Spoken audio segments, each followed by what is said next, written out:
달콤한 말씀 행복한 하루 8월 12일 금요일 본문은 레위기 23장 26절에서 44절까지의 말씀입니다.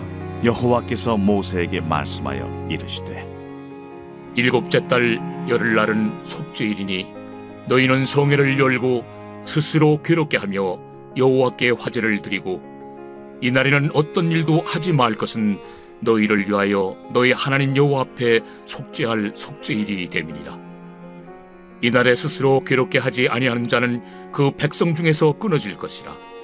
이날에 누구든지 어떤 일이라도 하는 자는 내가 그의 백성 중에서 멸절시키리니 너희는 아무 일도 하지 말라. 이는 너희가 거주하는 각처에서 대대로 지킬 영원한 규례니라. 이는 너희가 쉴 안식이니라.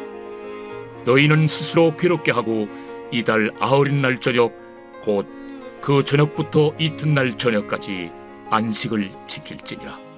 여호와께서 모세에게 말씀하여 이르시되 이스라엘 자손에게 말하여 이르라. 일곱째 달 열닷새 날은 초막절이니 여호와를 위하여 이레 동안 지킬 것이라. 첫날에는 성회로 모일지니 너희는 아무 노동도 하지 말지며 이레 동안에 너희는 여호와께 화제를 드릴 것이요 여덟째 날에도 너희는 성회로 모여서 여호와께 화제를 드릴지니 이는 거룩한 대회라. 너희는 어떤 노동도 하지 말지니라. 이것들은 여호와의 절기라. 너희는 공포하여 성회를 열고 여호와께 화제를 드릴지니 번제와 소제와 희생제물과 전제를 각각 그날에 드릴지니 이는 여호와의 안식일 외에 너희의 헌물 외에 너희의 모든 소원제물 외에 또 너희의 모든 자원제물 외에 너희가 여호와께 드리는 것이니라. 너희가 토지소산 거두기를 마치거든 일곱째 달 열닷새 날부터 이레 동안 여호와의 절기를 지키되 첫날에도 안식하고 여덟째 날에도 안식할 것이요 첫날에는 너희가 아름다운 나무 실과와 종려나무 가지와 무성한 나무 가지와 신의 버들을 취하여 너희의 하나님 여호와 앞에서 이레 동안 즐거워할 것이라. 너희는 매년 이레 동안 여호와께 이 절기를 지킬지니 너희 대대의 영원한 규례라. 너희는 일곱째 달에 이를 지킬지니라. 너희는 이레 동안 초막에 거주하되 이스라엘에서 난 자는 다 초막에 거주할지니 이는 내가 이스라엘 자손을 애굽 땅에서 인도하여 내던 때에 초막에 거주하게 한 줄을 너희 대대로 알게 함이니라. 나는 너희의 하나님 여호와이니라. 모세는 이와 같이 여호와의 절기를 이스라엘 자손에게 공포하였더라. 오늘 본문은 이스라엘 사람들에게 1년 중 가장 중요한 날인 속죄일과 가장 큰 절기인 초막절에 지켜야 할 규례를 소개하고 있습니다. 먼저 속죄일은 이스라엘 종교력으로 7월 10일인데 1년에 한 번 대제사장과 온 백성의 죄를 대속하는 날이었습니다. 즉 하나님은 해마다 이 속죄일을 통해서 이스라엘의 모든 죄와 부정을 씻어주시고 그들이 정결하게 새로 출발할 수 있도록 해 주신 것입니다. 이날 백성들은 일을 중단하고 자신의 죄를 애통하며 참회하면서 하루를 보내야 했습니다. 그리고 대제사장은 자신과 가족의 죄를 대속하기 위한 제사와 또 백성들의 속죄를 위한 제사를 하나님께 드려야 했습니다. 이것은 장차 예수님께서 우리 인간의 죄를 위해 자기 몸을 속죄 제물로 드려서 피 흘려 죽으실 것을 미리 보여주는 것이었다고 말할 수 있습니다. 다음으로 초막절은 종교력으로 7월 15일부터 일주일간 초막에 거주하면서 지키는 절기였는데 과거 출애굽한 이스라엘 백성이 광야에서 초막에 거주하던 그때를 기억하고 회상하는 절기였습니다. 즉 이스라엘 백성이 하나님의 공급하심과 보호하심에 전적으로 의존하여 생존했던 광야의 삶을, 광야 시절을 기념하는 절기였던 겁니다.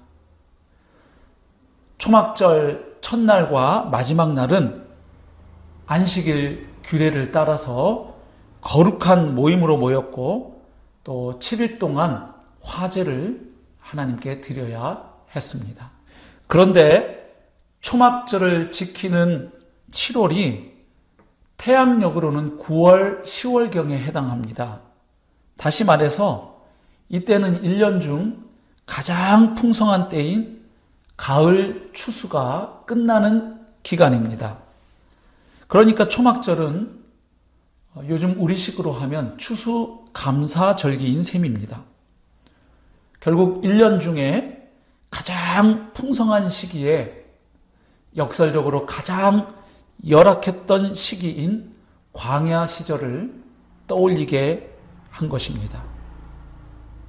그것은 가나안 땅에서 누리는 그 풍성한 수확의 은혜가 과거 광야에서 경험한 그 은총의 연장일 뿐임을 깨닫고 고백하게 하려는 것입니다.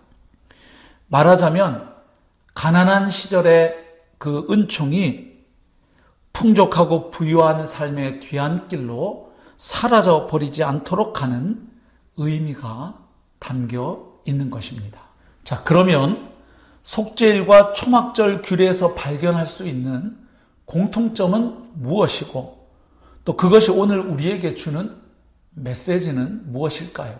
첫째로 속죄일과 초막절은 둘 다 과거를 소환하여 하나님의 은혜를 깨닫게 하고 그렇게 함으로 새로운 시작을 열게 하는 의미가 있었습니다. 먼저 속죄일은 그동안 잊고 살았거나 덮어두었던 죄를 소환하고 하나님 앞에서 참회하는 날입니다. 또한 자기 대신 죽어가는 속죄 제물을 통해서 대속의 은혜, 곧 사죄의 은혜를 경험하는 날이기도 했습니다. 그래서 그 결과로 거룩하신 하나님이 죄를 범한 그들을 버리거나 떠나지 아니하시고 앞으로도 그들 가운데 계속 임재하여 주실 것을 확신하는 날이기도 했던 것입니다. 말하자면 속죄일은 참회와 사죄를 통해서 새롭게 출발하는 날이었던 것입니다. 다음으로 초막절은 과거에 출애굽한 이스라엘 백성이 씨를 심을 수조차 없는 광야에서 그야말로 열악한 생존 수단이었던 초막을 짓고 생활했던 바로 그 시절을 소환합니다. 하지만 그 어렵고 암담했던 시절에 바로 하나님께서 그들을 보호하시고 인도하시고 공급해 주심으로 그들이 생존했다는 사실을 기억하게 하신 것입니다.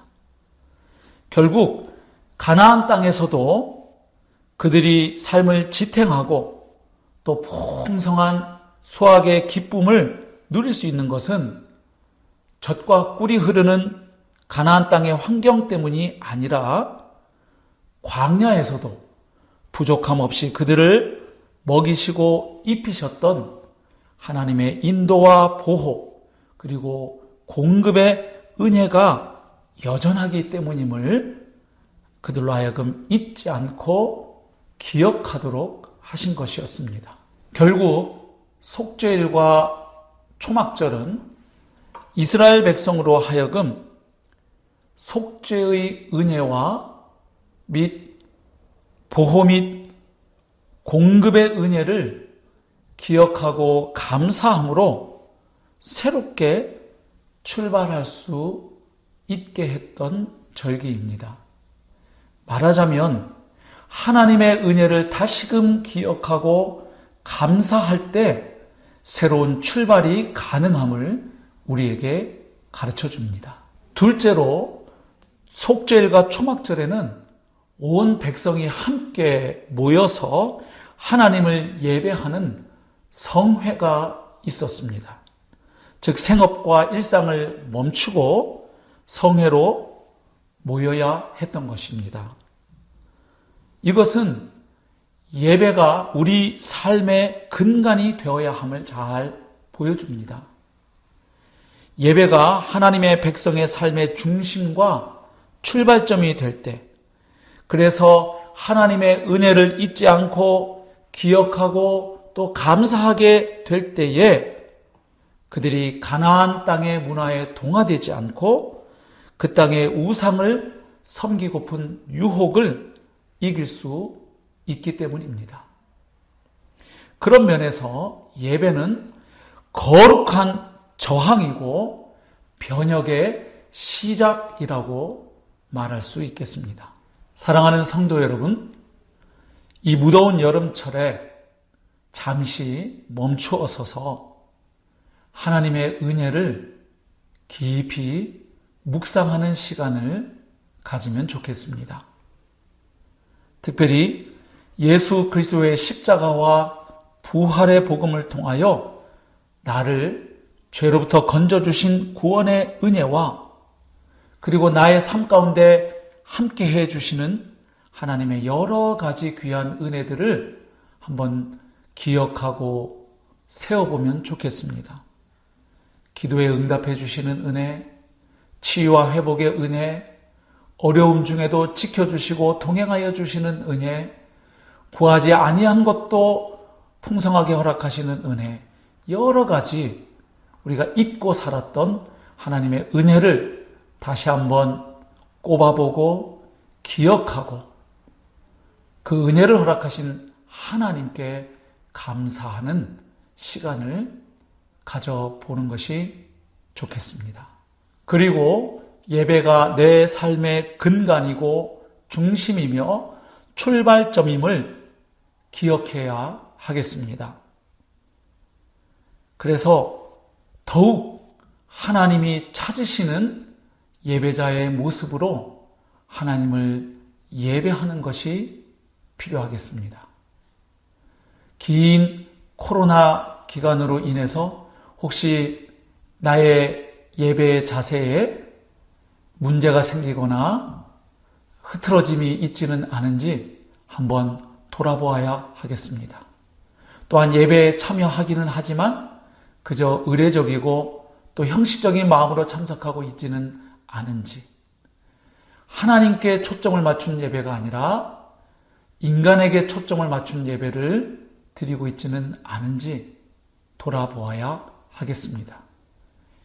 예배가 살아날 때 우리 삶이 회복됩니다. 성도들이 함께 모여 드리는 공예배가 참으로 참 예배가 될 때, 다시 갑니다. 이 부분.